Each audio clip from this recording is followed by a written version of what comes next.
Hey everyone, I'm Peter. Today I'm going to talk about net neutrality.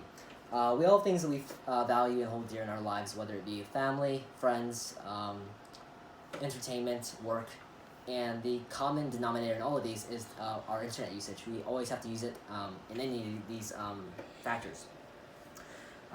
Today I'd like to discuss with you all the importance, in not only my mind, but the mind of many other concerned Americans, the topic of net neutrality. I personally researched this topic extensively, and I've kept up with it for several years as far as it was in the media, and it was like a pretty big issue.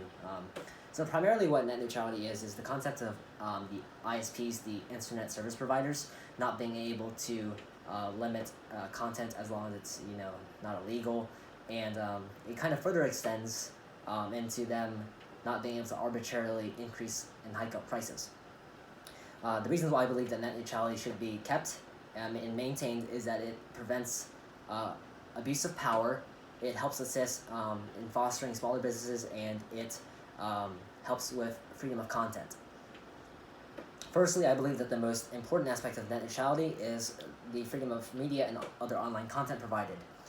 Freedom of speech is something that has been ingrained into our minds since day one. We've always heard that freedom of speech and freedom of expression is something that we should keep. And as such, I feel like this is the main reason why net neutrality should be completely maintained. This concerns not only you and I, but all Americans, as we all, I feel like, believe that freedom of speech is something that is important to us in our daily lives. If we were to concede this, these companies would be able to start limiting content that they find inappropriate. And while this sounds good, who's to say what exactly is deemed inappropriate? It's a pretty subjective matter.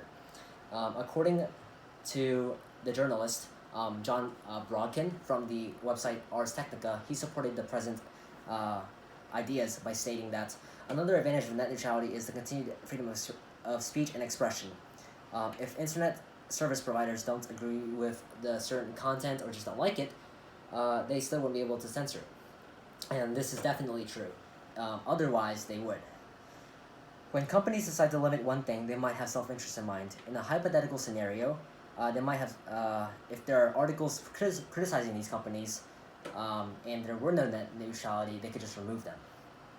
I admit that a large amount of these ISPs will argue that there's inappropriate content that needs to be monitored or removed, and that's their justification. But I personally feel that this isn't a large enough justification. The consumer can never know what is truly motivating these companies when they say these things.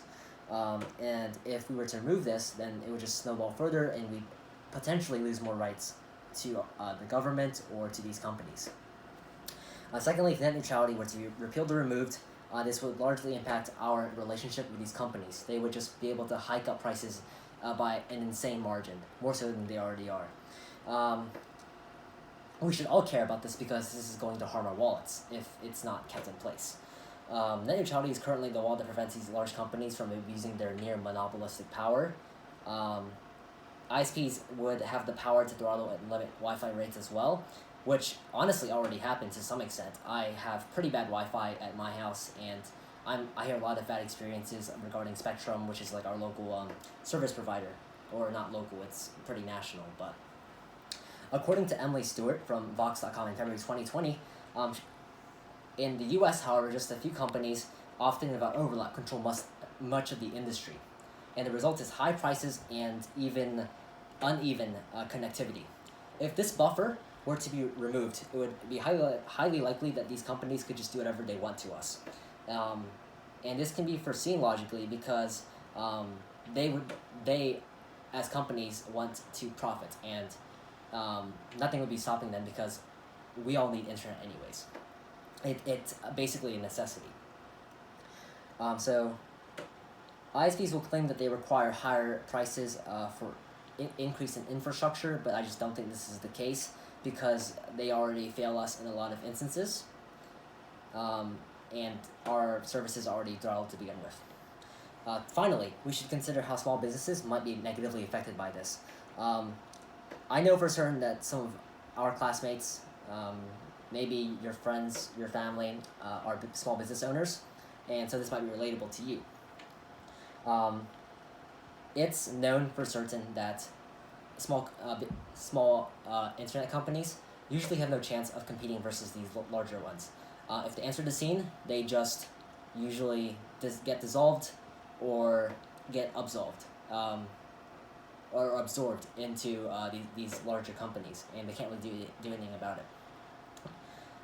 So in the current economic state in the U.S., there are a few companies that serve as internet providers, and this means that they are oligopolies.